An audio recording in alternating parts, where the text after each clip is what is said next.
जय हिंद दोस्तों, आप सभी का स्वागत है आपके अपने चैनल जेरस पे। दोस्तों, पृथ्वी की आंतरिक संरचना यानी इंटरनल स्ट्रक्चर ऑफ अर्थ का पार्ट चल रहा है और इसमें हम जो पहले पढ़ चुके उससे आगे बढ़ के आपको अन्य बातें बताएंगे। लेकिन हाँ, अगर आप इस चैनल पर नए हो तो चैनल को सब्सक्राइब कर लीजिएगा ताकि हमारी वीडियो की नोटिफिकेशन आपको प्राप्त हो सके और आप इससे लाभान्वित हो सके। तो चलिए शुरू करते हैं हम आज के टॉपिक में, यानी पृथ्वी की आंतरिक संरचना में, अर्थ के इंटरनल स्ट्रक्चर में, जो कि पहले मैं बता चुका हूं। उसमें कुछ बातें और ऐड करनी है। जो बता चुका हूं उसमें थोड़ा सा आपके लिए मैं रिवीजन कर देता हूं ताकि आपको चीजें ध्यान रहे। चलिए, क्रस्ट, मेंटल और कोर। आपको पता है कि आपकी पृथ्वी पर जल है और जल के नीचे वाला जो स्थलीय भाग है, जमीन है, उसे आप कहते हो ओशियानिक क्रस्ट। यानी ये जो भाग हुआ वो ओशियानिक क्रस्ट और ये जो भाग हुआ कॉन्टिनेंटल क्रस्ट। लेकिन पूरा का पूरा एक साथ कहेंगे क्रस्ट। क्रस्ट की मोटाई जो है 100 किलोमीटर है। यानी ये जो आपका क्रस्ट है वो 100 किलोमीटर मोटा है। अगर हम मेंटल की बात करें तो मेंटल 100 किलोमीटर से लेके 2900 किलोमीटर के बीच का भाग है। ये इसकी मोटाई हो गई। ठीक, अब आपको पता है आपका जो मेंटल है वो दो भागों में डिवाइड है। आपका मेंटल दो भागों में डिवाइड है। ठीक, ये पार्ट हो गया, ऊपरी भाग हो गया अपर मेंटल,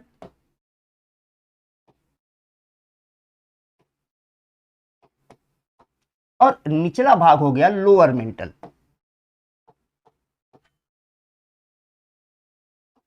लोअर मेंटल अगर एथेंटिक बुक में देखें तो अपर मेंटल और लोअर मेंटल के बीच की ये जो मोटाई है, यानी 100 किलोमीटर से अगर हम नीचे आए कहां तक अपर मेंटल है तो वो है 661 किलोमीटर। एथेंटिक बुक में यही दिया हुआ 661 किलोमीटर। ठीक, अब बात करते हैं हम अपर मेंटल में। आप देखिए, पिछली वीडियोस में आपको बता चुका हूं कि पूरा क्रस्ट और अपर मेंटल का अपर पार्ट, पूरा क्रस्ट और अपर मेंटल का अपर पार्ट, ठीक, अपर मेंटल का ये अपर पार्ट, इसे कहा जाता है लिथोस्फीयर। लिथोस्फीयर, और इसकी थिकनेस है 200 किलोमीटर। ठीक, और बचा हुआ जो अपर मेंटल का पार्ट है, ये जो बचा हुआ अपर मेंटल का पार्ट है, इसे कहते हैं एस्थेनोस्फीयर।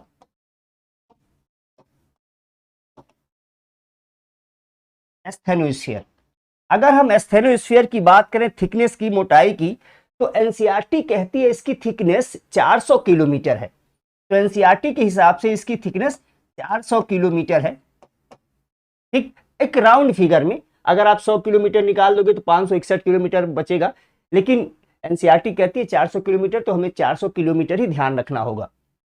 इसके बाद आपका जो एस्थेनोस्फीयर है ये विस्कस है, यानी श्यान है, श्यानता है इसमें। ठीक, ये मैकेनिकली वीक है, MACHAN,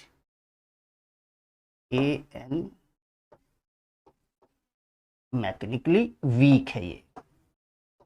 ठीक, यानी कि यांत्रिक रूप से कमजोर है, यांत्रिक रूप से ये कमजोर है।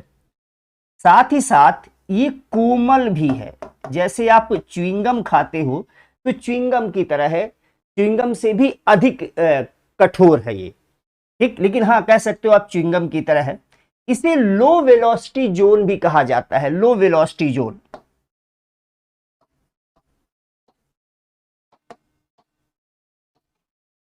लो वेलोसिटी जोन इसे इसलिए कहते हैं कि जब भूकंपी तरंगे इस क्षेत्र में आती हैं तो इनकी गति कम हो जाती है, इसलिए इसे लो वेलोसिटी जोन कहते हैं। और इसी को प्लास्टिक जोन भी कहा जाता है, इसे ही प्लास्टिक जोन, इसे ही कहा जाता है प्लास्टिक जोन। अब क्यों कहते हैं प्लास्टिक जोन, ये आपको जानने की जरूरत है। प्लास्टिक जोन क्यों कहा जाता है? क्योंकि आंशिक रूप से पिघला हुआ है। अभी बताया हूं कि ये कोमल है, तो ये आंशिक रूप से पिघला हुआ है, इसलिए इसे लो प्लास्टिक जोन कहा जाता है। और लो वेलोसिटी जोन इसलिए कहा जाता है क्योंकि भूकंपी तरंगों की गति यहां पर कम हो जाती है। अब अगर इसी अपर मेंटल की बात किया जाए तो बेसिकली ये ट्रांजिशन जोन है। ठीक, अब इस ट्रांजिशन जोन में जल पाया जाता है, इसमें जल भी पाया जाता है, लेकिन जल H2O की तरह नहीं है। ठीक, ना ही ये लिक्विड है, ना ही सॉलिड है, ना ही ये प्लाज्मा के स्टेट में है। ठीक, तो ना ये प्लाज्मा में के रूप में है, ना ही सॉलिड है, ना ही ये लिक्विड है, तीनों स्टेज में ये जल नहीं है। फिर ये जल किस रूप में है? तो ये जल हाइड्रो ऑक्साइड के रूप में है। ये जल कैसा है? Hydro oxide.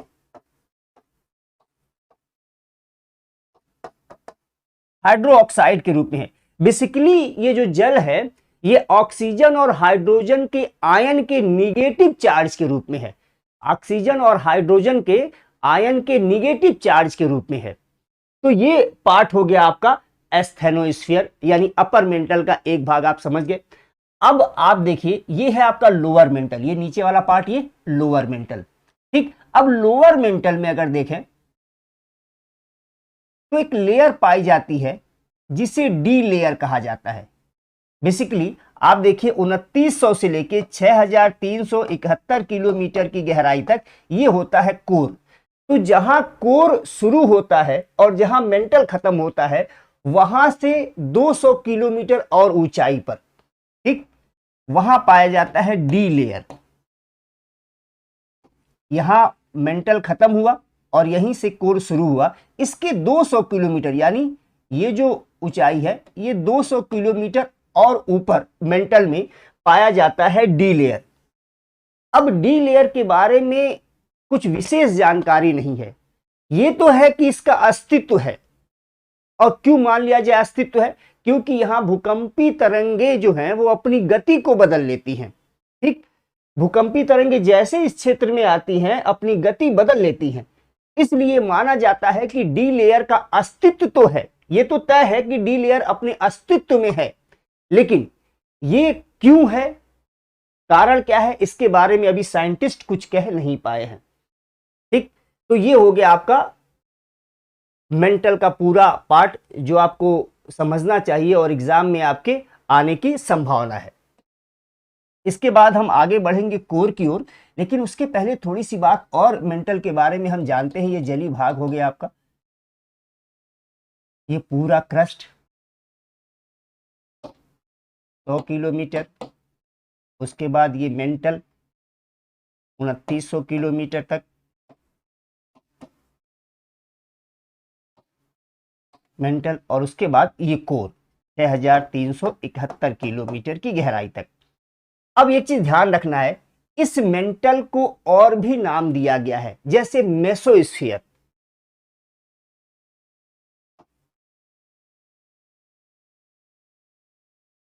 मेसोस्फीयर यानी मेसो मतलब होता मध्य, तो मध्य मंडल है इसलिए मेसोस्फीयर, और इसी को कहा जाता पायरोस्फीयर।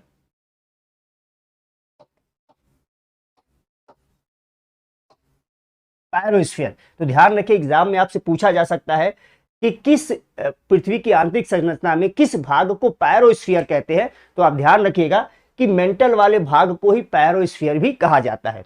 अब आ जाते हैं हम लोग कोर की ओर, यानी 2900 से लेके 6371 किलोमीटर की गहराई के पास।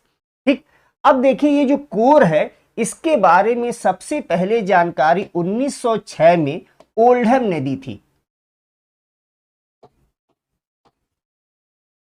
ओल्डहम ने सबसे पहले 1906 में कोर के बारे में जानकारी प्रदान की, ओल्डहम ने।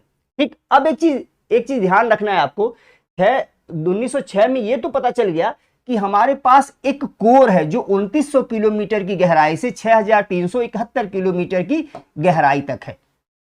ठीक, लेकिन उसके बाद 1929 में एक विद्वान आए, लेहमन। 1929 में 29 में इन्होंने लेहमन,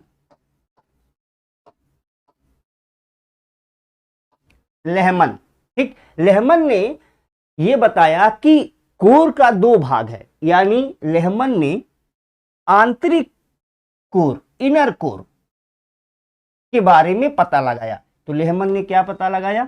इनर कोर के बारे में।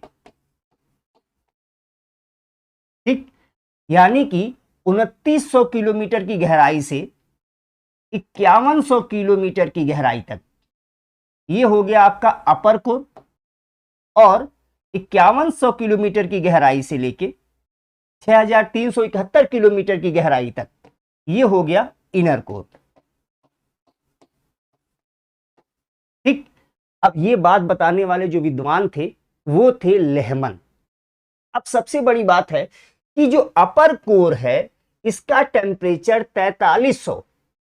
4300 डिग्री सेल्सियस है। क्या कारण है कि अपर कोर का टेम्परेचर इतना अधिक है? तो इसके दो कारण है। पहली चीज तो ये कि यहां पर रेडियो एक्टिव तत्व है। दूसरी चीज ये कि प्रीमोर्डियल हीट, यानी जब पृथ्वी बनी, ठंडी हो रही थी, तो नीचे से निकलने वाली जो उष्मा थी वो इसी में फंस के रह गई, ये बाहर नहीं जा पाई समान रूप से, जिस तेजी से बाहर जाना चाहिए ये वो उष्मा इसी में फंस के रह गई, तो उसे प्रीमोर्डियल हीट कहते हैं। तो वो हीट इसी में फंसा रह गया, जिसकी वजह से अपर कोर का टेम्परेचर अधिक है, यानी 4300 डिग्री सेल्सियस। अब बात आती है लोअर कोर का टेम्परेचर। तो आप सभी को पता है लोअर कोर का टेम्परेचर 6000 डिग्री सेल्सियस है। तो 6000 डिग्री सेल्सियस है तो इसका टेम्परेचर इतना अधिक क्यों है? तो सिंपल सी बात है, आपको जानना चाहिए कि यहां पर भी रेडियो एक्टिव तत्व है, रेडियो धर्मी पदार्थ है, जिनका क्षय होता है, जिसकी वजह से उष्मा विमुक्त होती है, उष्मा निकलती है, जिसकी वजह से यहां भी टेम्परेचर ज्यादा है। बात क्लियर? तो ये हो गया क्रस्ट, मेंटल और कोर के बारे में। लेकिन एक चीज और ध्यान रखना है, इस पूरे कोर को एक और नाम से जानते हैं। पूरे कोर को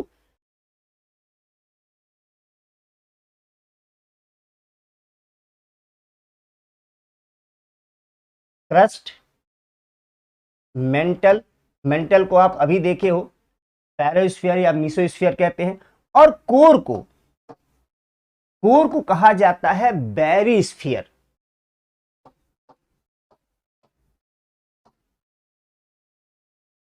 कोर को बैरिस्फीयर भी कहा जाता है। तो ये ध्यान रखिएगा, मेंटल को मेसोस्फीयर या पैरोस्फीयर, कोर को बैरिस्फीयर भी कहा जाता है। अब एक चीज और ध्यान रखना है, जो ये आपका कोर वाला भाग है वो बना है नीफे से। नीफे यानी निकिल और फेरस की अधिकता है, यानी यहां पर आयरन की अधिकता है। ठीक, दूसरा आपका ये जो कोर वाला भाग है दो भागों में डिवाइड है, आपको ये पता है, अभी बताया हूं, एक अपर कोर और दूसरा इनर कोर। अपर कोर और इनर कोर, ऊपरी कोर और आंतरिक कोर। और जो अपर कोर है वो सेमी सॉलिड है, सेमी सॉलिड है, यानी ये पिघली हुई अवस्था में है, सामान्य भाषा में कहें पिघली हुई अवस्था में है। और इनर कोर अभी तक ये माना जाता था कि ये सॉलिड में है, लेकिन हाल फिलहाल में साइंटिस्टों ने इस रिसर्च से ये बताया है कि ये इनर कोर भी सॉलिड नहीं है। अब ये नहीं आया है कि ये कितना पिघला हुआ है, लेकिन इतना तो तय हो गया कि नए रिसर्च से साइंटिस्टों ने बताया है ये आपका इनर कोर भी सॉलिड, ठोस अवस्था में नहीं। अभी तक हम यही पढ़ते आ रहे थे, जो आपका आंतरिक कोर है वो ठोस अवस्था में है, लेकिन हाल फिलहाल में साइंटिस्टों ने यह बता दिया कि ये भी ठोस नहीं है। लेकिन हाँ, इतना तो तय है कि इनर कोर की डेंसिटी अधिक होगी अपर कोर की तुलना में। ये तो तय है कि अपर कोर की तुलना में इनर कोर की डेंसिटी अधिक होगी। अब देखिए, ये पिघला हुआ जो पदार्थ है, सिंपल सी बात है, ध्यान रखिएगा, ये जो पिघला हुआ पदार्थ है ये पृथ्वी रोटेट कर रही है और ये भी अपनी जगह पर रोटेट कर रहा है। देखिए, तो अगर आप देखिए, ये हमारी पृथ्वी है और पृथ्वी में ये क्रस्ट, ये मेंटल और ये कोर, और कोर में भी ये अपर कोर और ये इनर कोर। अब जो इनर कोर है, आपको पता है इनर कोर जो बना है नीफे से बना है, निकिल और फेरस से बना है, कुल मिला के कहें तो आयरन से बना है। अगर ये कुल मिला के आयरन से बना है और यहाँ का टेम्परेचर 4300 डिग्री सेल्सियस है, जिसकी वजह से यहाँ का जो पदार्थ है वो पिघला हुआ है, यानी यहाँ का जो आयरन है वो पिघला हुआ है और ये पिघला हुआ आयरन गति कर रहा है। ये पिघला हुआ आयरन गति कर रहा है। और गति कैसे कर रहा है मैं आपको एक अलग डायग्राम से बताता हूं। देखिए, ये हमारी पृथ्वी, और पृथ्वी का ये सबसे बाहरी भाग ये हमारा क्रस्ट हो गया। ये ऊपरी भाग जो हो गया क्रस्ट। इसके बाद ये पार्ट हो गया आपका मेंटल। अब देखिए, मेंटल तो वैसे ज्यादा मोटा है, लेकिन मैं आपको समझाने के लिए कोर बड़ा बनाया हूं ताकि आपको समझा पाऊं, स्पेस मुझे अधिक मिल पाए। ठीक, और ये हो गया आपका इनर कोर, और ये वाला पार्ट जो है अपर कोर। ठीक, अब आपको पता है आयरन पिघला हुआ है, और आयरन पिघला हुआ आयरन गति कर रहा है, क्योंकि पृथ्वी भी घूम रही है, और पृथ्वी घूमने की वजह से ये भी घूम रहा है। और यही नहीं, दो चीज हो रहा है, पृथ्वी तो घूम ही रही है, इसकी वजह से घूमना चाहिए, क्योंकि इसके पास टेम्परेचर है, और टेम्परेचर जब किसी के पास होगा, अधिक गर्म होगा तो उसका आयतन बढ़ेगा, आयतन बढ़ेगा तो हल्का होगा, हल्का होगा तो ऊर्ध्वाधर गति करेगा। तो यहां से ये मैग्मा यानी आयरन, पिघला हुआ आयरन ऊपर जा रहा है, ऊपर जाके थोड़ा सा ठंडा हो रहा है, मूव कर रहा है, फिर ये नीचे आ रहा है, फिर ये प्रोसेस चल रहा है। ऐसे ये मैग्मा ऊपर जा रहा है। ठीक, ये प्रोसेस चल रहा लगातार, ये पूरे अपर कोर में ये प्रोसेस चल रहा है, ये पूरे अपर कोर में ये मूवमेंट चल रहा है। ठीक, ये पूरे अपर कोर में चल रहा है, इस तरह से गति कर रहा है। तो जो पिघला हुआ आयरन है, इसकी गति के कारण इसके अंदर जो इलेक्ट्रॉन हैं वो विद्युत ऊर्जा उत्पन्न कर देते हैं। तो इसके अंदर जो इलेक्ट्रॉन है वो विद्युत ऊर्जा उत्पन्न कर रहे हैं। ठीक, अब ये जो विद्युत ऊर्जा गति कर रहा है, इसके गति करने की वजह से चुंबक का निर्माण हो रहा है। ठीक, लंबवत, विद्युत ऊर्जा की गति के लंबवत, यानी ये जैसे ये मैग्मा घूम रहा है या आयरन घूम रहा है, इसी तरह से मान लीजिए कि विद्युत धारा भी घूम रही है, इलेक्ट्रॉन विद्युत धारा उत्पन्न करें, वो भी घूम रही है, तो इसके लंबवत एक चुंबक का निर्माण हो रहा है। इसके लंबवत क्या हो रहा है? एक चुंबक का निर्माण हो रहा है। ठीक, और ये चुंबक मैग्नेटिक फील्ड बनाएगा, फाइनली ये मैग्नेटिक फील्ड बनाएगा। लेकिन एक चीज ध्यान रखना है कि अपर कोर में जो विद्युत धारा गति कर रही है, अगर वो एंटी क्लॉकवाइज जहां गति कर रही है, जिस जगह पे एंटी क्लॉकवाइज गति कर रही है, जिस जगह पे क्लॉकवाइज गति कर रही है, तो जहां पर विद्युत धारा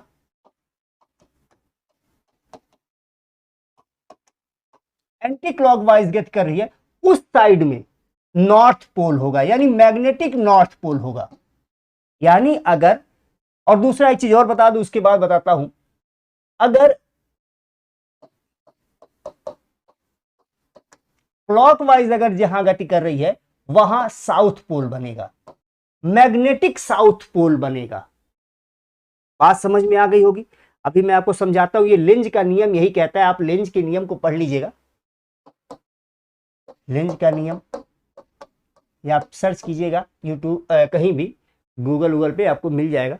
अब देखिए, ये हमारी पृथ्वी है और ये इनर कोर है, और ये बना एक मैग्नेट, ऐसे बना मैग्नेट। ठीक, अगर यहां जो विद्युत धारा अपर कोर में चल रही है वो एंटी क्लॉकवाइज जहां पे होगी, जहां पे भी एंटी क्लॉकवाइज होगी वहां पर नॉर्थ पोल बनेगा। ठीक, अब मान लीजिए यहां पर ये एंटी क्लॉकवाइज घूम रही है, ये एंटी क्लॉकवाइज घूम रही है। ठीक, यहां पर चली एंटी क्लॉकवाइज। ठीक, तो इस साइड में नॉर्थ पोल होगा, यानी magnetic north pole, geographical north pole नहीं, मैग्नेटिक नॉर्थ पोल। और जहां पर ये क्लॉकवाइज घूम रही होगी ये विद्युत धारा, वहां पर साउथ पोल बनेगा। ठीक, तो एंटी क्लॉकवाइज जहां, नॉर्थ पोल।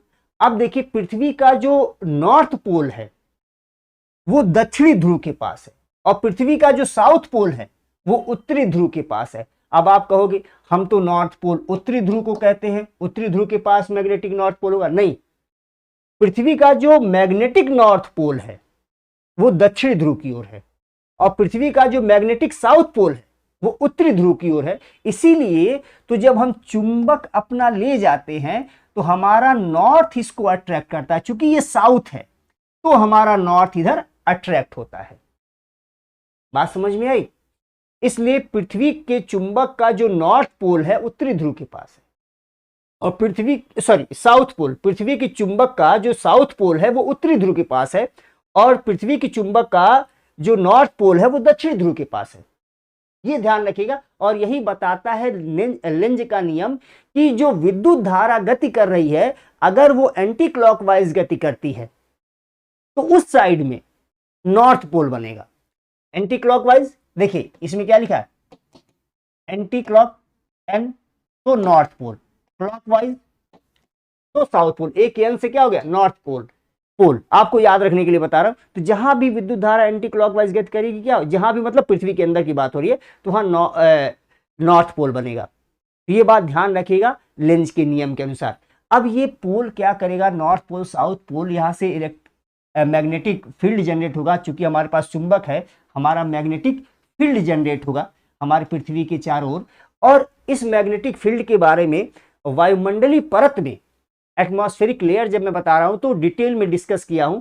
वहां पर मैं आपको बताया हूं कि किस तरह से ये मैग्नेटिक फील्ड हमारे सैटेलाइट की रक्षा करता है, किस तरह से मैग्नेटिक फील्ड की वजह से अरोराज या उत्तरी दक्षिणी ध्रुवी ज्योति की उत्पत्ति होती है, किस तरह से इसी मैग्नेटिक फील्ड के सहारे पक्षियां उड़ते हैं, वेल इसी मैग्नेटिक फील्ड के सहारे अपने रास्ते को तलाश करती है। अगर कभी कभी जब भूकंप आता है, भूकंप आदि कारणों की वजह से ये मैग्नेटिक फील्ड थोड़े डिस्टर्ब हो जाते हैं, और जैसे ही डिस्टर्ब हो जाता है तो बड़ी मछलियां यानी वेल अपने रास्ते से भटक जाती हैं और तट की ओर आ जाती हैं, मर जाती हैं। पक्षी अपने रास्ते से भटक जाते हैं और कहीं और चले जाते हैं इस मैग्नेटिक फील्ड के डिस्टर्ब होने की वजह से, जब भूकंप आदि आते हैं तब। तो भूकंप आदि आने की वजह से मैग्नेटिक फील्ड हमारा थोड़ा सा डिस्टर्ब भी होता है। ठीक, तो ये रहा हमारा मैग्नेटिक फील्ड जो हमारे पृथ्वी के अंदर जो कोर है, उसमें अपर कोर में जो आयरन है, पिघला हुआ आयरन है, जिसके घूमने की वजह से जो इलेक्ट्रॉन है वो विद्युत धारा उत्पन्न करते हैं। और अभी मैं बताया हूं आपको कि जो हमारा इनर कोर है, ये अभी तक तो हम लोग ये मानते थे कि ये सॉलिड है, लेकिन अभी हाल फिलहाल में साइंटिस्टों ने कह दिया है कि ये सॉलिड नहीं है। लेकिन इतना तो तय है कि अपर कोर की तुलना में अधिक डेंस है, इतना तो तय है। ठीक, तो ये रहा लेंज का नियम के आधार पर पृथ्वी का नॉर्थ पोल और पृथ्वी का साउथ पोल।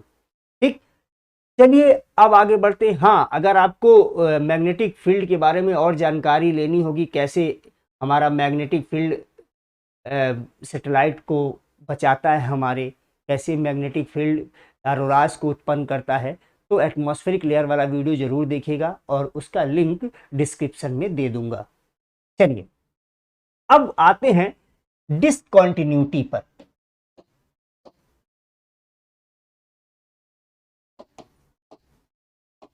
डिसकंटिन्यूटी यानी असंबद्धता। हमारी पृथ्वी के अंदर असंबद्धता है। ठीक, अब ध्यान दिए, असंबद्धता कैसा? देखिए, मान लीजिए हम कहीं जा रहे हैं या पृथ्वी की सतह के नीचे आया जाए, तो आप देखिए सतह से नीचे आ जाए तो तापमान बढ़ेगा। आपको पिछली वीडियो में बता चुका हूं, प्रेशर भी बढ़ेगा। इस भाग की तुलना में इस भाग का तापमान और अधिक, प्रेशर भी और अधिक।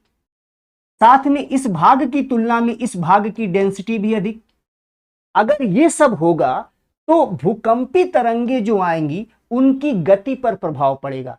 आपको पता होगा कोई भी चीज जितनी अधिक कठोर होगी, डेंस होगी, कठोर का मतलब जो डेंस होगी, उसमें भूकंपी तरंगों की स्पीड जो होती है, यानी प्राइमरी सेकेंडरी वेव की वेलोसिटी जो होती है वो बढ़ जाती है। ठीक, तो टेम्परेचर, प्रेशर, डेंसिटी में अचानक कहीं पे परिवर्तन हो जाता है, उसके बाद वो बढ़ जाता है। तो जहां से ये काम होता है उसे ही कहते हैं डिसकंटिन्यूटी। यानी इस भाग की टेम्परेचर, प्रेशर और डेंसिटी इस भाग की तुलना में अलग है, और ये कहानी हमको इस जगह से दिखाई देनी शुरू हो जाती है, इस जगह से दिखाई देनी शुरू हो जाती है। तो यही जगह है डिसकॉन्टिन्यूटी की, असंबद्धता की। ठीक, और ये जगह वो है जहां पर जब भूकंपी तरंगे आती हैं, जब भूकंपी तरंगे यहां से आ रही हैं, तो इस जगह पे जैसे पहुंचती हैं उनकी गति में अंतर आ जाता है।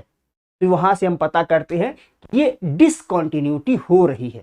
ठीक, तो चलिए देखते हैं जो हमारे एग्जाम में डिसकॉन्टिन्यूटी से क्वेश्चंस पूछे जाते हैं उसके बारे में। ये हमारी पृथ्वी, और पृथ्वी का क्रस्ट, ये हो गया क्रस्ट। उसके बाद मेंटल, और उसके बाद ये कोर। क्रस्ट, मेंटल और कोर।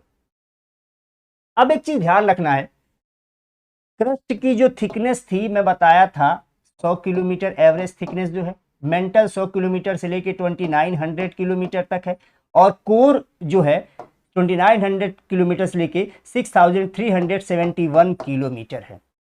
पहले हम बेसिक चीज देखते हैं, क्रस्ट, मेंटल, कोर के बीच में जो डिसकॉन्टिन्यूटी है। ठीक, अब देखिए ये आपका क्रस्ट और ये आपका मेंटल, तो क्रस्ट और मेंटल के बीच में जो डिसकॉन्टिन्यूटी है, जो असंबद्धता है, यानी ताप, दाब और घनत्व में जहां अंतर मिल रहा है, उस जगह की बात हो रही है। तो जहां ये असंबद्धता है, यानी जहां से ये असंबद्धता शुरू होती है, उसका पता लगाया था मोहोरोविक नामक विद्वान ने। उन्हीं के नाम पर इसको कहा गया मोहो डिसकॉन्टिन्यूटी।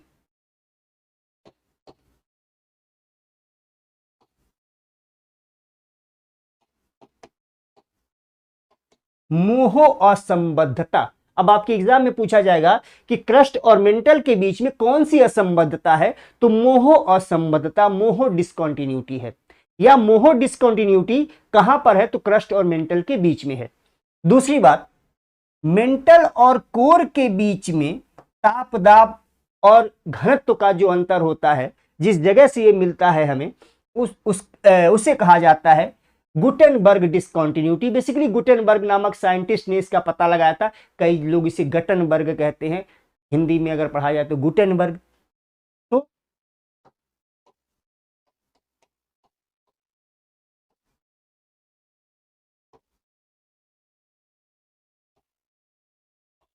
गुटेनबर्ग असंबद्धता। अगर आपके एग्जाम में पूछे कि गुटेनबर्ग या गटनबर्ग डिसकॉन्टिन्यूटी किसके बीच में है, तो मेंटल और कोर के बीच में, सिंपल सी बात है। या पूछा जाए मेंटल और कोर के बीच में कौन सी डिसकॉन्टिन्यूटी है, तो गटनबर्ग या गुटेनबर्ग डिसकॉन्टिन्यूटी। इसके अलावा आपको यह भी पता होगा कि जो हमारा क्रस्ट है, इसके ऊपरी भाग का टेम्परेचर, प्रेशर और डेंसिटी इसके निचले भाग के टेम्परेचर, प्रेशर, डेंसिटी से अंतर रखता है। तो ऊपरी भाग हो गया इसका अपर क्रस्ट, और निचला भाग हो गया इसका लोअर क्रस्ट। अपर क्रस्ट और लोअर क्रस्ट, तो हमारा क्रस्ट भी दो भागों में बट गया, अपर क्रस्ट और लोअर क्रस्ट। उसी तरह से हमारा मेंटल भी दो भागों में बटा है, अपर मेंटल और लोअर मेंटल, क्योंकि यहां भी ताप, दाब और घनत्व का अंतर मिलेगा। और ये जो मेंटल की यहाँ पे जो थिकनेस है 661 किलोमीटर पर ये कहानी शुरू होती है। उसी तरह से हमारा कोर भी दो भागों में बटा है, अपर कोर और इनर कोर। और अपर कोर और इनर कोर के बीच में जो ये दूरी है, ये 5100 किलोमीटर है। ठीक, जहां से मेंटल शुरू होता है वो कोर शुरू होता है वो 2900 किलोमीटर पर है। उसके बाद 2900 किलोमीटर से 5100 किलोमीटर तक अपर कोर, और 5100 किलोमीटर से लेके 6371 किलोमीटर तक इनर कोर। अब बात आती इन सब में डेंसिटी, टेम्परेचर, प्रेशर का डिफरेंस है, तो यानी यहां भी डिसकॉन्टिन्यूटी है। अगर यहां भी डिसकॉन्टिन्यूटी है तो वो कौन सी डिसकॉन्टिन्यूटी है, एक कोड याद रखिएगा, कर ले। क्या कर ले, कोड याद कर ले। क से क्या, कोनरेड। क से क्या, कोनरेड। कोनरेड।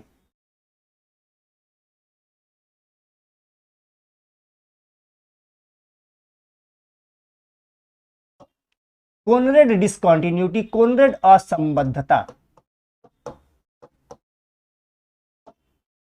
तो अगर आपसे पूछा जाए अपर क्रस्ट और लोअर क्रस्ट के बीच में कौन सी डिस्कंटिन्यूटी है, तो कोनरेड डिस्कंटिन्यूटी, कोनरेड असंबद्धता। उसी तरह से अगर आपसे पूछा जाए, ये हो गया कोनरेड डिस्कंटिन्यूटी। उसी तरह से अपर मेंटल और लोअर मेंटल के बीच में कौन सी डिस्कंटिन्यूटी है, कोनरेड में क है तो क, ठीक। उसके बाद करले में र है तो रेपिटी।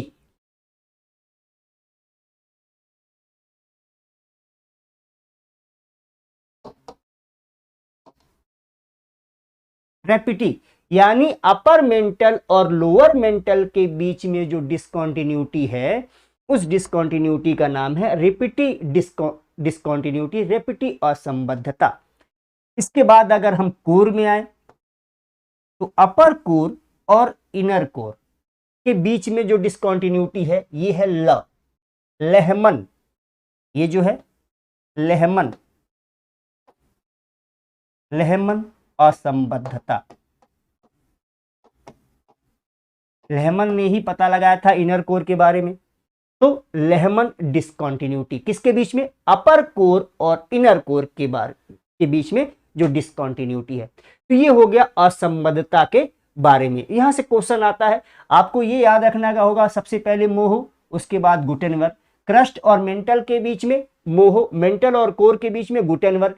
उसके बाद कंफ्यूजन जो होगा उसके लिए क्या याद रखोगे, करले, क से कोनरेड, र से रेपिटी, ल से लहमन। डिस्कंटिन्यूटी अपने आप याद हो जाएगा। Crust, upper crust, lower crust, Conrad, upper mantle, lower mantle, Repetti, और upper core, inner core, Lehmann. तो ये याद हो जाएगा आपको। तो इस तरह से ये हुआ आपका पृथ्वी की आंतरिक संरचना का टॉपिक समाप्त। इसमें जितने भी प्रकार से आपसे क्वेश्चन बन सकते थे, चाहे वो कॉन्सेप्चुअल हो, चाहे वो किसी फैक्चुअल हो, किसी प्रकार के क्वेश्चन हो, आज से बाहर नहीं जाएगा। आप इस वीडियो को अच्छे से देख के अपना नोट्स बनाइएगा और आपको अच्छे से समझ में आएगा। अगर कोई डाउट आ रहा है टॉपिक को देखने के बाद, तो कमेंट सेक्शन में आप कमेंट कीजिएगा, मैं किसी वीडियो में उसको अलग से समझा भी दूंगा और कमेंट सेक्शन में आपको जवाब भी दूंगा, ठीक। तो चलिए दोस्तों, आशा है ये वीडियो मेरी पसंद आई होगी आपको। अगर पसंद आ रही हो तो वीडियो को लाइक कीजिएगा। अगर आप चैनल पे नए हो तो चैनल को सब्सक्राइब कीजिएगा, ताकि आपको हमारी वीडियो का नोटिफिकेशन मिल सके और आप उससे लाभान्वित हो सके। और अधिक से अधिक शेयर कीजिएगा ताकि हमारी मेहनत सार्थक हो पाए। तो चलिए दोस्तों, इसी के साथ आज का सेशन समाप्त करता हूं। जय हिंद।